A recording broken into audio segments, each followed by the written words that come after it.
The Fairmont Hotel's grand ballroom was exactly as I'd expected it would be for Jefferson High's 10-year reunion. Overpriced decorations in our old school colors, a DJ playing hits from 2014, and round tables full of people desperately trying to prove how successful they'd become since graduation. I nursed a club soda at the back corner table, watching my former classmates network and one-up each other with stories about promotions, home purchases and exotic vacations. Most of them looked exactly like I'd expected, a little older, a little thicker around the middle, but fundamentally the same people they'd been at 18. Jordan Peterson. The voice belonged to Madison Clark, former head cheerleader and current pharmaceutical sales representative, based on her LinkedIn profile that I'd been forced to review when she tagged me in 17 reunion-related Facebook posts. "I can't believe you actually came." "Hey, Madison." I stood up to accept her enthusiastic hug, which lasted precisely long enough for her to catalog my thrift store outfit and lack of visible jewelry.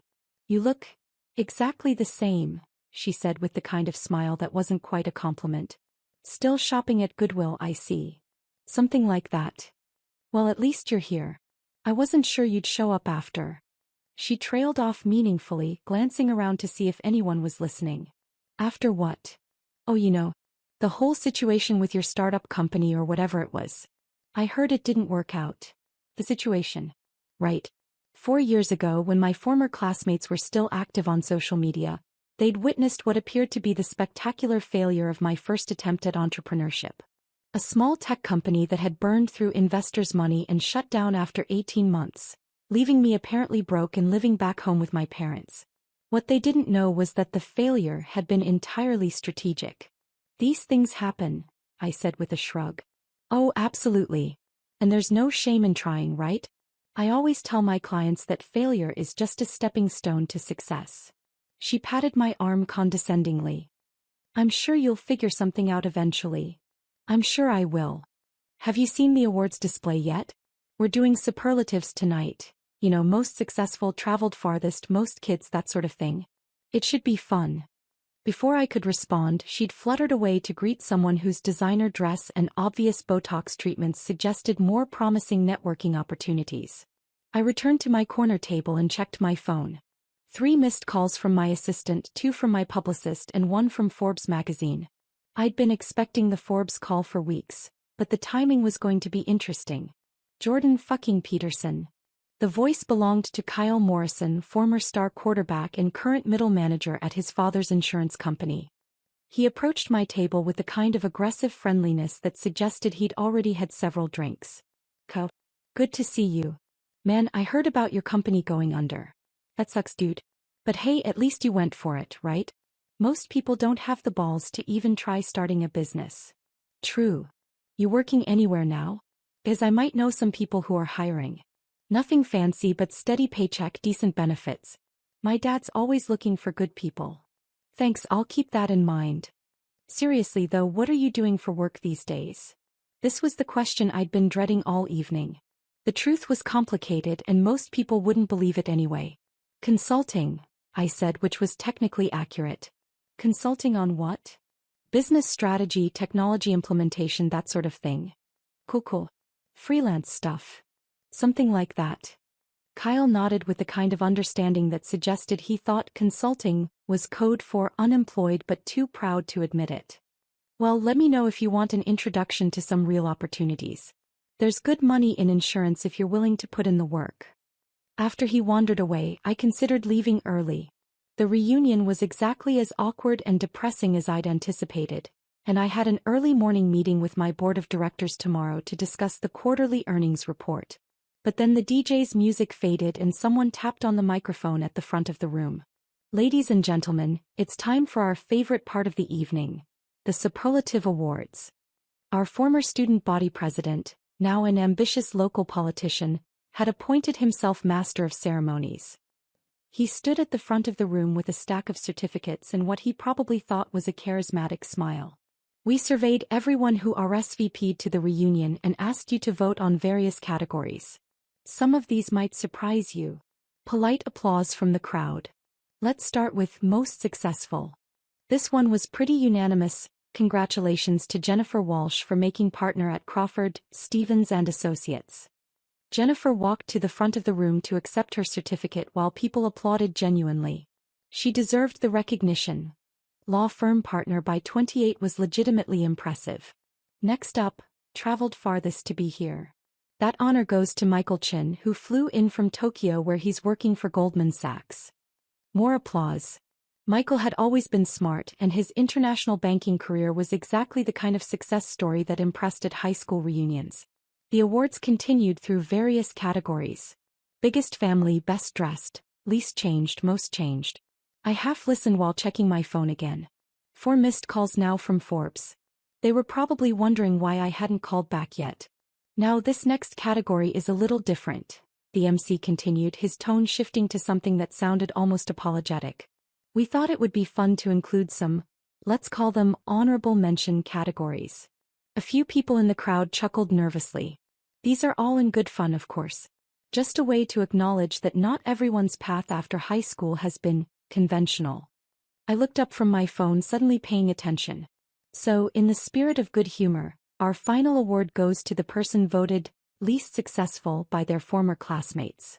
The room had gone quiet. This wasn't the kind of award anyone wanted to win, especially not in front of 300 people. And the least successful goes to... He opened the envelope with theatrical flair. Jordan Peterson. The applause that followed was different from the earlier awards. Not celebratory, but the kind of awkward, mocking clapping that happens when people are uncomfortable but feel obligated to participate in someone else's humiliation. I sat frozen in my chair for a moment, processing what had just happened. My former classmates had literally voted me the least successful person in our graduating class. The kid who'd tried to start a company and failed spectacularly. The one who was apparently still doing consulting work and shopping at Goodwill. Jordan Peterson, come on up here, the MC called out, holding up a certificate. The crowd was looking at me now, some with pity, others with barely concealed amusement. This was the kind of moment that would define how people remembered me for the next 10 years. I stood up and walked toward the stage, my footsteps echoing in the suddenly quiet ballroom. That's when my phone rang. Not buzzed. Rang. Loudly enough that people in the front rows could hear it over the sound system. I looked at the caller ID. Forbes magazine. Sorry, I said to the MC who was still holding my certificate. I should probably take this. Really? Right now? It's important. I answered the phone in front of 300 people. Jordan Peterson speaking. Mr. Peterson, this is Catherine Williams from Forbes magazine. I apologize for calling so late on a Saturday, but we've just received final approval from our editorial board. Her voice was crisp and professional, and just loud enough that the people in the front rows could hear fragments of the conversation. Final approval for what? I asked, though I already knew the answer. Your cover story for next month's issue. The youngest billionaire of the year. How Jordan Peterson built a tech empire while everyone thought he'd failed. The room had gone completely silent now. Even the DJ had stopped the background music. I see, I said calmly. And the publication date? Next Monday. We'll need you in New York Tuesday morning for the photo shoot, and Wednesday afternoon for the television interviews. CNN, CNBC, and Bloomberg have all requested segments. That works for my schedule. Excellent. The story focuses on how you used your first company's apparent failure as cover while building neural flow systems into a $12 billion artificial intelligence empire. Our readers are fascinated by stealth entrepreneurs who operate below the radar. $12 billion. The number hung in the air like a physical thing. The research team was particularly impressed by your strategy of maintaining a low profile while acquiring 17 AI companies over the past 4 years. Brilliant misdirection. I could feel 300 pairs of eyes staring at me. The MC was still standing beside me, holding my least successful certificate, but his expression had changed from condescending amusement to confused shock. Forbes estimates your personal net worth at approximately $3.2 billion, making you the youngest self-made billionaire in the technology sector. Is that figure accurate? It's in the right neighborhood. And you achieved this while everyone believed your first startup had failed? That was the point. Public failure creates privacy. Privacy creates opportunity. Genius strategy. We'll see you in New York on Tuesday. I ended the call and slipped my phone back into my pocket. The ballroom remained completely silent. The MC was the first to recover. Did someone just say billionaire? $12 billion company, I corrected. Personal net worth is only about $3 billion. Only about $3 billion, he repeated numbly. Plus or minus a few hundred million depending on market conditions. Someone in the crowd made a sound that might have been a gasp or a laugh. I couldn't tell which. Your first company, Jennifer Walsh called out from her table near the front. DataSync Solutions. That failed 4 years ago. DataSync was never meant to succeed, I explained. It was a cover story. While everyone thought I was a failed entrepreneur living with my parents, I was quietly building neural flow systems. Neural flow. Michael Chin had gone pale. The AI company that Goldman Sachs has been trying to acquire? Among others. We've had offers from Google, Microsoft, Amazon, and about 20 other companies over the past 2 years. But you turned them down? I'm not interested in being acquired. I'm interested in building something that changes how the world works. Kyle Morrison was staring at me like I'd grown a second head. You've been pretending to be unsuccessful for 4 years? I've been maintaining a low profile while building one of the fastest-growing technology companies in history. There's a difference. But why the secrecy? Because once people know you're successful, everything changes. Every conversation becomes about money. Every relationship gets colored by assumptions about wealth. Every business decision gets scrutinized by competitors and regulators.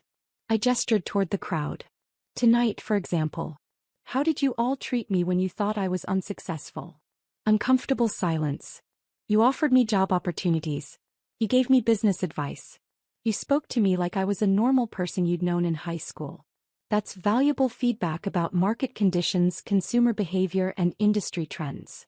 You were using us for market research? Madison's voice carried a note of outrage. I was maintaining authentic relationships while gathering information about how different industries are adapting to technological change. Your insights about pharmaceutical sales automation have been particularly useful. Why insights? Your complaints about outdated CRM systems and inefficient client management tools. NeuralFlow's healthcare division has incorporated several features based on problems you've described over the past few years. She stared at me with a mixture of shock and something that might have been pride. So when you said you were doing consulting work, Kyle began. I consult for Fortune 500 companies on AI integration and digital transformation. My hourly rate is $15,000. $15,000 per hour? Plus expenses. Though most of my work now is focused on NeuralFlow's strategic development. The MC was still holding my certificate. What do I do with this? Keep it, I said with a smile. It's technically accurate. I am the least successful person at this reunion. How is that possible? Because success isn't measured in dollars. It's measured in impact. And I haven't begun to achieve the impact I'm working toward. I walked back toward my table, but the crowd was standing now, everyone trying to get closer, voices overlapping with questions and congratulations and requests for business cards. How did you do it? When did you start the company? Can you get me a job? Do you remember when we were lab partners in chemistry? I held up my hand for quiet. I'm happy to answer questions, but let me explain something first. The room settled. 4 years ago when DataSync failed, most of you either ignored me completely or treated me with pity. Tonight you voted me least successful. In both cases, your behavior was perfectly reasonable based on the information you had. Nods from the crowd. But now that you know I'm worth $3 billion, suddenly everyone wants to be my best friend. You're remembering positive interactions that probably never happened. You're retroactively claiming credit for supporting my success. More uncomfortable silence. That's exactly why I maintain the deception. Money changes how people relate to you and not usually for the better. Jennifer raised her hand. So what's the point of having money if you can't enjoy it? Who says I'm not enjoying it? I love my work. I love building things that matter. I love solving problems that improve people's lives. The money is just a scorecard that tells me whether my solutions are actually valuable. But don't you want the recognition? The status? I want the impact. Recognition and status are distractions from the work. Michael stepped forward. The work being what exactly? Artificial intelligence that actually serves human needs instead of just automating human jobs. Healthcare AI that helps doctors make better diagnoses. Educational AI that personalizes learning for individual students. Financial AI that helps people make better decisions about money instead of just generating more profits for banks. And you built all this while pretending to be unsuccessful? I built all this while focusing entirely on the work instead of managing public perception. The pretense was just a side effect of staying focused. My phone rang again. This time, the caller ID showed my assistant. Jordan, I've been trying to reach you. The Wall Street Journal wants to follow up on the Forbes story, and TechCrunch is requesting an exclusive about your acquisition strategy. Schedule everything for next week. I'm at my high school reunion. Your high school reunion? The one where you were expecting people to treat you like a failure. I looked around the ballroom, where 300 former classmates were staring at me with expressions ranging from awe to confusion to barely concealed resentment. Mission accomplished, I told her, and ended the call. The MC was still processing everything. So you're really worth $3 billion? According to Forbes, yes. And you've been building this company for 4 years without anyone knowing? 17 key employees knew. My board of directors knew. Various investors and partners knew. But yes, I've kept a very low public profile. Why reveal it now? Because Neural Flow is about to go public. Monday morning, we're filing for an IPO that will make the company's value visible to everyone. After that, maintaining anonymity becomes impossible. So this is your last night of being able to pretend to be normal? This is my last night of being able to have authentic interactions with people who knew me before I was wealthy. I looked around the room one more time, taking in the faces of people I'd grown up with but barely kept in touch with over the past decade. For what it's worth, I said, this evening has been exactly what I expected it would be. You treated me the way people treat someone they perceive as unsuccessful, and now you're treating me the way people treat someone they perceive as wealthy. Both behaviors are predictable and rational. And depressing? Jennifer suggested. And informative. Understanding human behavior at this level is crucial for building AI systems that actually work in the real world. So we were all just data points in your research? You were people I used to know, behaving exactly the way people behave. The research value was a bonus. Kyle stepped forward. I owe you an apology. For what? For offering you a job at my dad's insurance company. That must have been. That was you being a decent human being to someone you thought needed help. Why would you apologize for that? Because it was condescending. It was kind. There's a difference. Madison raised her hand tentatively. When I talked about your clothes and shopping at Goodwill, you were making social assessments based on visible status markers. Perfectly normal behavior. But it was mean. It was honest. I do shop at Goodwill. These clothes did cost $12 total. Your observations were accurate. But you could afford anything. I could afford anything, but I don't need anything. Expensive clothes wouldn't make me better at building AI systems. The conversation continued for another hour, with questions about my company, my strategy, and my plans for the future. People wanted to know about my daily routine, my investment philosophy, and whether I remembered various shared experiences from high school. Gradually, the crowd began to disperse. Some people seemed genuinely interested in reconnecting as adults, others were clearly calculating potential business opportunities, and a few appeared to be processing the fundamental reorganization of their assumptions about success and failure. As the evening wound down, I found myself back at my corner table with the 3 people who had made genuine effort to stay in touch over the years: Sarah Martinez, who taught elementary school, Tom Wilson, who managed a nonprofit, and Lisa Kim, who worked as a nurse practitioner. So what happens now? Sarah asked. After the IPO, after the Forbes cover, after everyone knows? Now I get back to work. We have AI systems to build, problems to solve, and hopefully some positive impact to make on the world. But your life will be completely different. My work will be exactly the same. Everything else will be more complicated.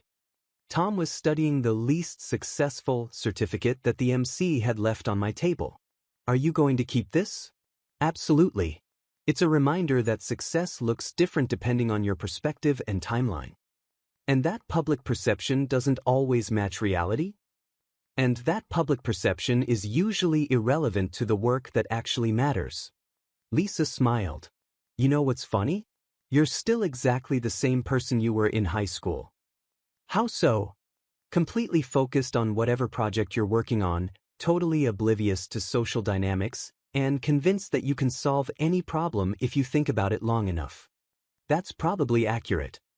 The only difference is that now your projects are worth billions of dollars. The only difference is that now I have the resources to work on problems that actually matter. As we prepared to leave, Sarah asked one final question. Do you think it was worth it? The secrecy, the deception, letting people think badly of you?